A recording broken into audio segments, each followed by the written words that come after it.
مفتی صاحب آپ نے وزیر اعظم کی تعریف کی فلسطین پر بات کرنے پر، جبکہ انہوں نے 1967 کے مطابق تقسیم پر بات کی اور 2 ریاستی حل پیش کیا، جس میں ریاست فلسطین کے ساتھ ناجائز ریاست اسرائیل کو تسلیم کرنا پڑ رہا ہے۔ جو وزیر اعظم نے بات کی ہے نا، وہ فلسطینیوں کا مطالبہ ہے، سمجھ رہے ہو؟ تو مدعی سس گواہ چس بننے کی کوشش نہ کرو۔ اگر یہ اس طرح سے حل ہو جاتا ہے، ان پہ ظلم رک جائے گا اور ان کو بھی ایک آزاد ریاست مل جائے گی، تو یہ تو پہلے فیصلہ ہو چکا تھا۔ تو یہ some thing is better than nothing. ابھی جو حالات چل رہے ہیں، اچھا جو لوگ مشورے دے رہے ہوتے ہیں نا، ان کے بچوں پہ بھوک اور افلاس آئے، پھر ہم پوچھیں گے کہ اب آپ مشورہ دو، آپ کا کیا خیال ہے؟ وہ کہیں گے جس طرح سے جوڑ توڑ کر کے بھائی یہ ظلم ختم ہو، ہم راضی ہیں۔ تو دوسروں پہ جو گزر رہی ہے نا، ان کے حقائق کو، گراؤنڈ ریئلٹی کو سامنے رکھ کر فیصلہ کرو۔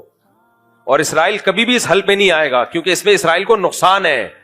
تو اسرائیل یہ اس حل جو ہے نا، جو 1967 سے پہلے کا جو اسرائیل تھا وہاں تک چلا جائے، اسرائیل اس کو نہیں مان رہا ہے۔ تو آپ وہ باتیں کر رہے ہو جو یعنی جو عملی طور پر ممکن ہی نہیں ہے۔ تو اس لیے وہ بات کرو جو فلسطینیوں کے حق میں ہو۔ دیکھو میں آپ کو ایک بات بتاؤں، ابھی اس پاکستان میں سیاسی اکھاڑ پچھاڑ چل رہی ہے۔ جیسے جب عمران خان کوئی اچھا کام کرتا تھا، مخالفین نے کیڑے ہی نکالنے تھے کہ نہیں نکالنے تھے؟ ہر اچھے کام کو گھما پھرا کے غلط قرار دینا تھا۔ تو ہم نے ہمت کی، ہم نے عمران خان کے اچھے کام کی تعریف کی۔ تو اب یہ کام موجودہ حکومت کے ساتھ ہو رہا ہے۔ موجودہ حکومت سے ہمارے بھی درجنوں اختلافات ہیں، لیکن اگر کوئی اچھا کام کرے تو ہمارے پی ٹی آئی کے جو دوست ہیں وہ بیٹھے ہوئے ہیں توپے لے کے۔ میں کہتا ہوں یہی تقریر عمران خان کرتا تو واہ واہ ہو جاتی، بلے بلے دیکھو کیا زبردست جاندار تقریر کر کے آیا ہے۔ تو مجھے یہ ایسا لگ رہا ہے کہ یہ ذاتی بغض اور ذاتی انا کا کچھ مسئلہ زیادہ بنا ہوا ہے۔ تو بھائی ہم لوگ نیوٹرل ہی رہیں تو اچھا ہے۔ میں تو یہ بات کر رہا تھا بھائی، ہم نے ہماری پالیسی ہے کہ کوئی بھی اچھا کام کرے گا ہم اس کی اپریشیٹ کریں گے۔ تو جب عمران خان نے کیا تھا ہم نے سلوٹ کیا، شہباز شریف نے کیا تو ہم اس کو بھی سلوٹ کر رہے ہیں۔ تو اس نے اچھی بات کی۔ اب اس پہ کچھ لوگ اعتراضات کر رہے ہیں، یہ تو اسرائیل کو بھائی اسرائیل کو تسلیم نہیں کر رہے۔ فلسطین کی باقاعدہ ایک پاورفل ریاست جس میں بیت المقدس کس کے ہاتھ میں ہوگا؟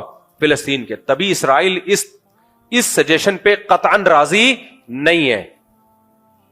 وہ جو حل پیش کر رہا ہے اس حل میں تو یہ ہے کہ بالکل فلسطینیوں کو نہتا کر دیا جائے۔ تو اس کے مقابلے میں یہ جو بات کی ہے یہ بہت جاندار بات ہے، اس پہ قوم کو اپریشیٹ کرنا چاہیے۔ تو اپنے ذاتی اختلافات کو ایک طرف کر کے، سمجھتے ہو کہ نہیں سمجھتے؟ بعض لوگ تو یہاں تک بات کر رہے ہیں کہ یہ اسرائیل کو تسلیم کرنے جا رہے ہیں، اسرائیل کو تسلیم کرنے جا رہے ہیں۔ ایسا نہیں ہے، پاکستان اسرائیل کو تسلیم کرنے نہیں جا رہا، نہ فوج اسرائیل کو تسلیم کرنے کا کوئی اشارہ دیتی ہے، اور دور دور تک کوئی ارادہ نہیں ہے فوج کا اسرائیل کو تسلیم کرنا۔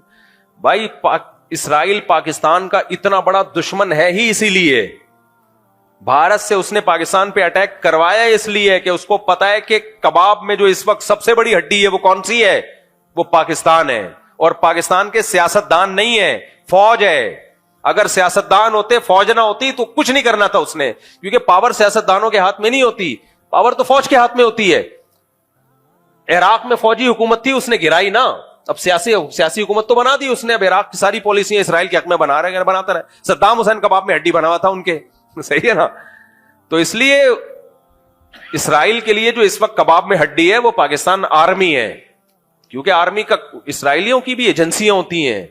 اگر آرمی کا تھوڑا سا بھی رجحان ہوتا نا ایجنسیوں، اسرائیلی ایجنسیوں کو پتا ہوتا کہ یہ تسلیم کرنے جا رہے ہیں، پھر انڈیا سے یہ کچھ اٹیک وٹیک نہیں کرواتے وہ۔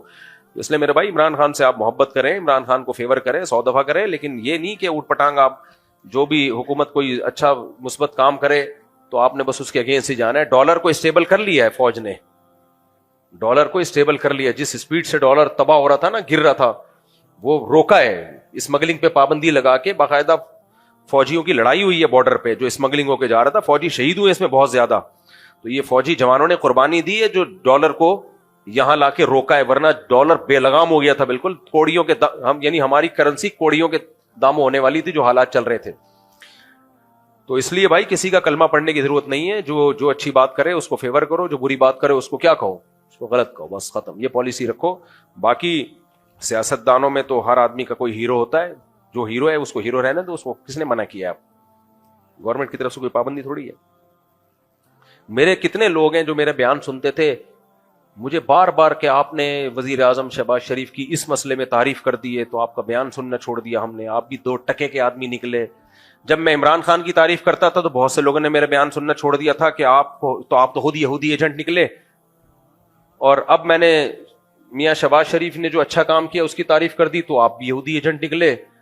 جو ادھر والے ہیں وہ بھی ہمیں یہودی اور بکاؤ, اور یہ والے بھی بکاؤ, تو 4 آپ جیسے چند لوگ رہ گئے ہیں. ہو سکتا ہے اگلے بیان میں آدھے گھر چلے جائیں. تو نہ اتنی جلدی کسی سے محبت کرو, نہ اتنی ذرا ذرا سی باتوں پہ کسی سے بدگمانی کرو. اور علماء کے بارے میں تو ایک بات یاد رکھو, علماء سے آپ دین سیکھنے کے لیے آتے ہو, جائز ناجائز سیکھنے کے لیے آتے ہو. تو میڈیکل سائنس کی وہ کوئی بات کریں, آپ بولتے ہو مفتی صاحب غلط کہہ رہے ہیں. میں اگر بولتا ہوں میڈیکل سائنس یہ کہتی ہے کہ یہ کھانے سے طاقت آتی ہے, آپ بولو مفتی صاحب ہیں, مفتی صاحب نے اس دن جو مسئلہ بتایا تھا نا اوپر والا پورشن بھائی بنائے تو یہ شرعن کیا ہے, یہ ٹھیک ہے. باقی مفتی صاحب نے جو بتایا کہ گوشت کھانے سے مسل بنتے ہیں, جم جانے سے یہ ہوتا ہے, یہ ڈاکٹروں کی فیلڈ ہے, مفتی صاحب سے اس میں غلطی ہوئی ہے. بول دو, کوئی ایسا مسئلہ نہیں ہے. یہ نہیں بولو کہ مفتی صاحب کذاب, دجال, پھینکو, بکاؤ. مفتی صاحب نے جم والوں سے پیسے لیے ہوئے ہیں تاکہ جم کے فضائل سنائیں. مفتی صاحب اس دن کہہ رہے تھے کہ دیسی مرغی کھایا کرو, اصل میں ان کا دیسی مرغی کا بزنس ہے. یہ پھر زیادتی ہو جائے گی. تو اختلاف کر لو, 100 دفعہ کر لو, بھائی ہماری فیلڈ ہی نہیں ہے نا یہ میڈیکل سائنس. اگر بول دوں تو آپ بولو غلط بول دیا, ختم.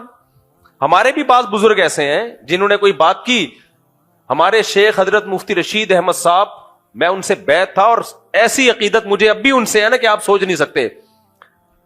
لیکن وہ میڈیکل سائنس میں ڈاکٹروں کو کہتے تھے یہ الو بنانے کی مشینیں ہیں. اللہ معاف فرمائے. زندگی بھر حضرت نے ایلوپیتھک کوئی دوا نہیں کھائی ہے, زندگی بھر حکیمی دوائیں کھاتے تھے, ہومیوپیتھک اور حکیمی. ایلوپیتھک دوا کے کبھی قریب بھی نہیں پھٹکے وہ. لیکن ہماری رائے یہ ہے کہ یہ ان کی رائے یہ صحیح نہیں تھی, ان سے غلطی ہوئی ہے اس میں. ایلوپیتھک اتنا برا نہیں ہے جتنا ہم اس کو سمجھتے ہیں, بلکہ حکیموں میں فراڈ زیادہ ہے. اور حضرت کی ڈیتھ بھی شوگر سے ہوئی ہے, چیک اپ نہیں کرایا حضرت نے. انہوں نے فرمایا ڈاکٹر کے پاس جانا ہی نہیں ہے, میں گھر میں مروں گا, ہسپتال میں نہیں مروں گا. اور شوگر ہوئی, حضرت مانتے ہی نہیں تھے مجھے شوگر ہے, کیونکہ حکیم آ کے مٹھائیاں کھلا رہے تھے حضرت کو شوگر میں.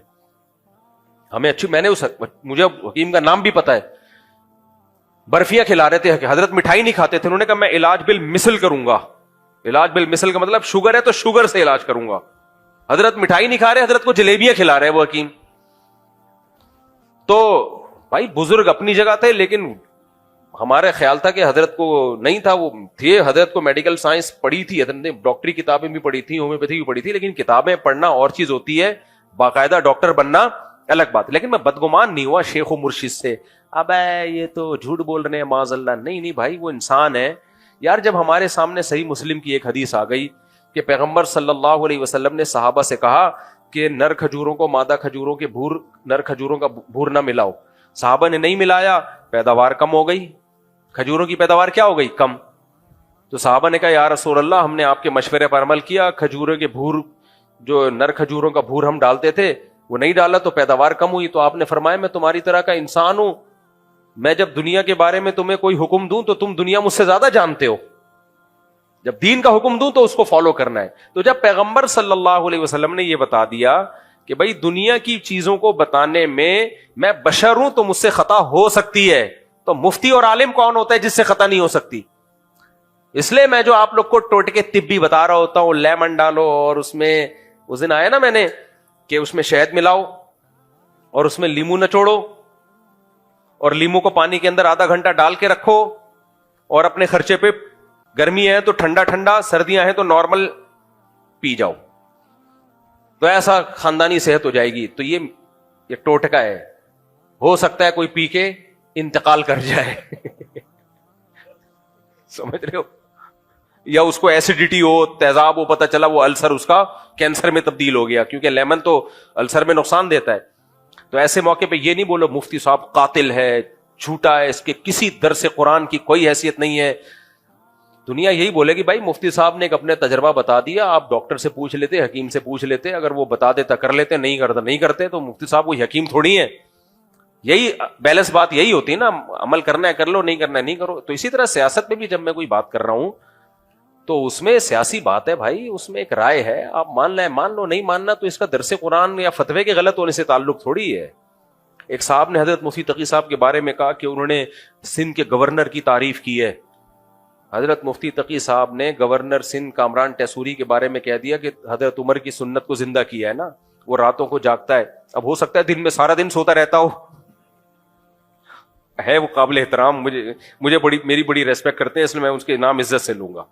مجھے جو آدمی عزت دے تو مجھے نہیں اچھا لگتا میں اس کی توہین کروں. تو کامران ٹیسوری سے جب بھی ہماری ملاقات ہوئی بڑی ریسپیکٹ دی. اب اچھے ہیں برے ہیں یہ ایک الگ بحث ہے, ماضی کیا تھا اللہ عالم, لیکن کام اس نے کراچی کے لیے بہت کیے, اس کا میں گواہ ہوں. کام واقعی اس نے کراچی کے لیے بہت کیے ہیں کامران ٹیسوری نے, اس کا میں چشمدید گواہ ہوں. تو اب مفتی تقی عثمانی صاحب نے کہہ دیا کہ یہ حضرت عمر کی سنت زندہ کی ہے, تو اتنے لوگوں کے میرے پاس میسج آئے, مفتی تقی صاحب تو ایسے. میں نے کہا یار اتنے بڑے عالم نے ایک اسٹیٹمنٹ کہی ہے, ساری زندگی کی عقیدت ایک جملے میں اڑا دی آپ نے. کوئی کہہ رہا ہے بکے ہوئے ہیں, کوئی کہہ رہا ہے حکومتی وہ ہیں, کوئی کیا کہہ رہے ہیں. یہ تو ہماری قوم کا مینٹیلٹی ہے. آپ زیادہ زیادہ بولتے ہیں بھائی مفتی تقی صاحب کے علم اور تقوی کو سلام, لیکن اس جملے سے ہم اتفاق نہیں کرتے, ہماری نظر میں وہ بندہ ٹھیک نہیں ہے. تو بس اتنا کافی ہے.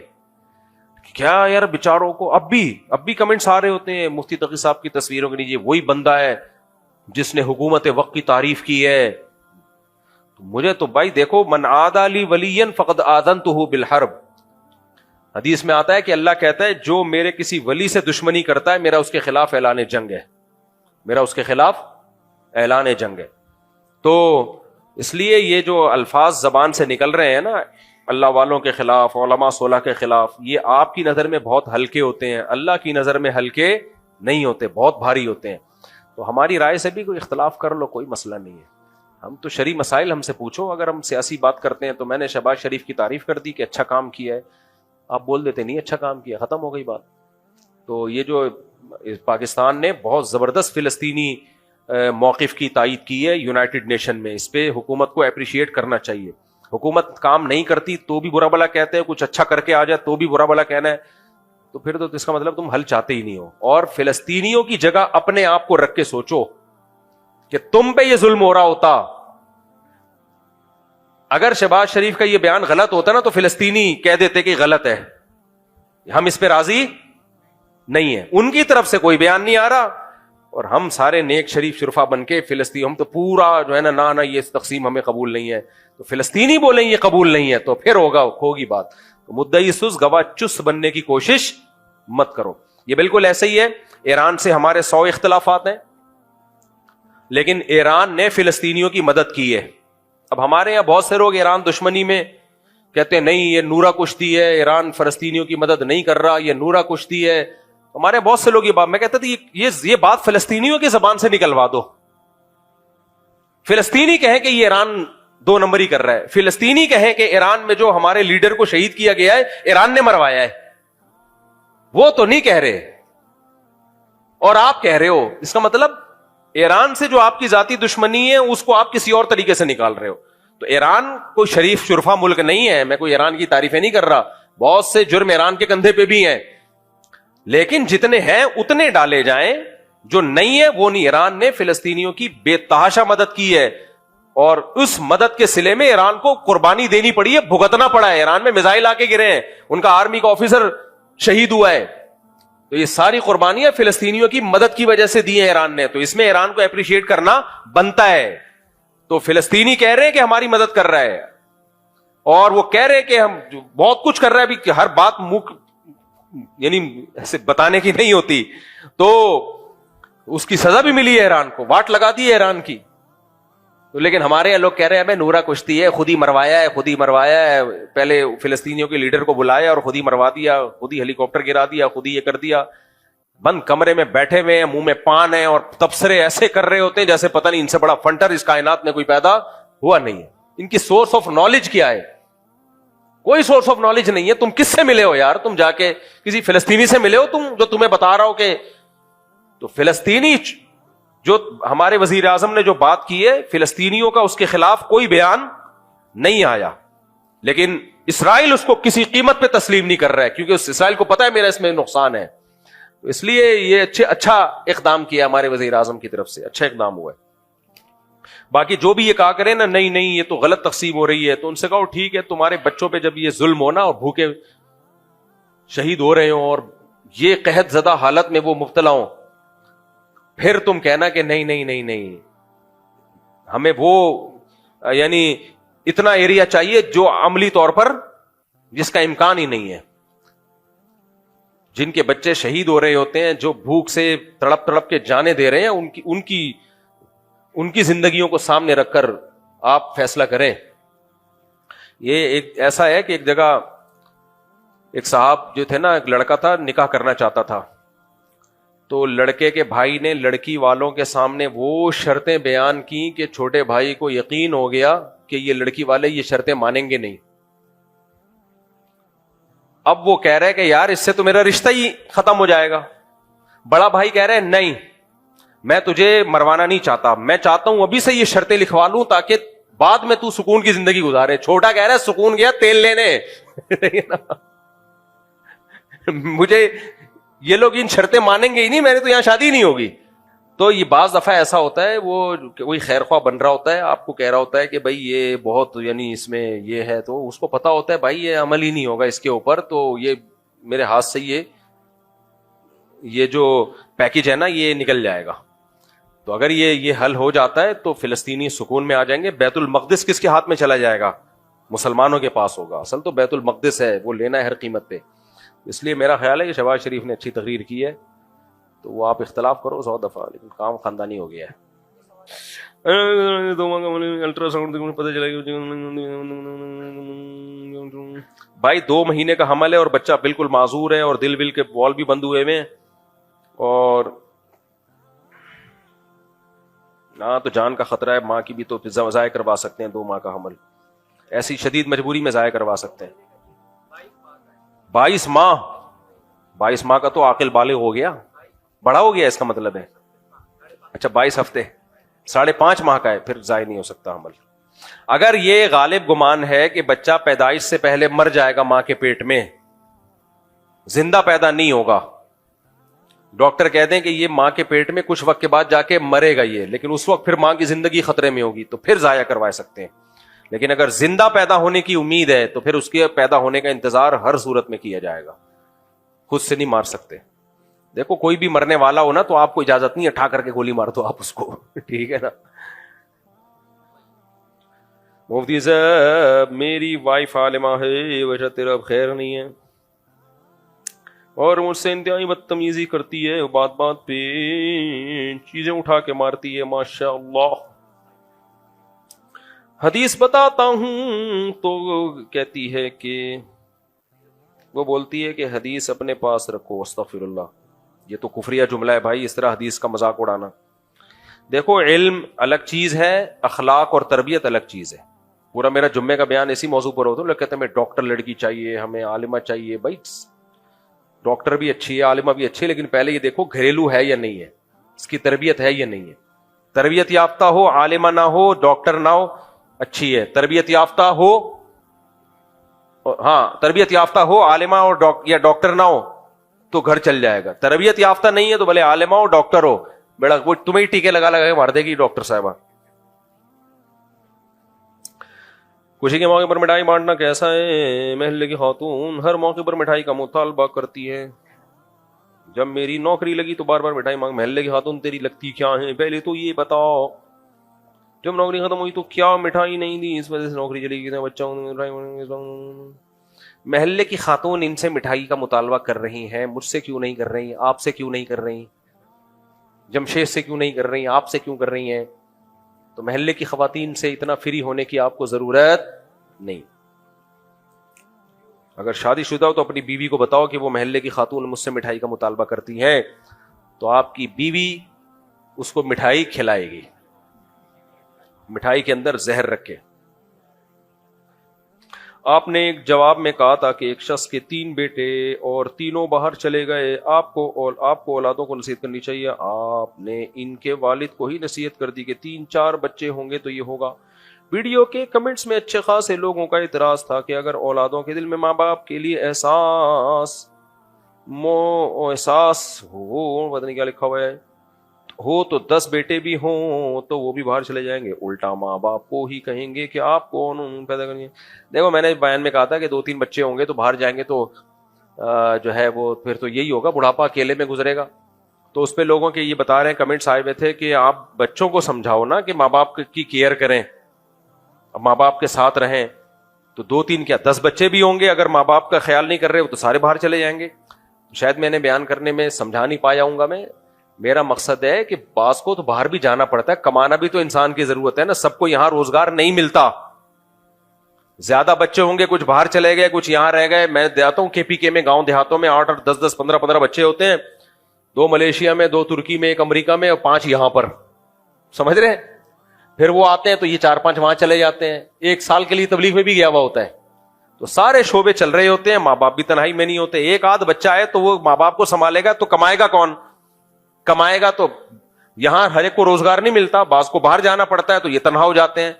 اس لیے 1-2 بچے جہاں ہوں گے تو یہ مسائل وہاں کھڑے ہوں گے، اس لیے بچے ہول سیل کے حساب سے ہونے چاہیے۔ اس سلسلے میں یہ بات میں نے کی تھی۔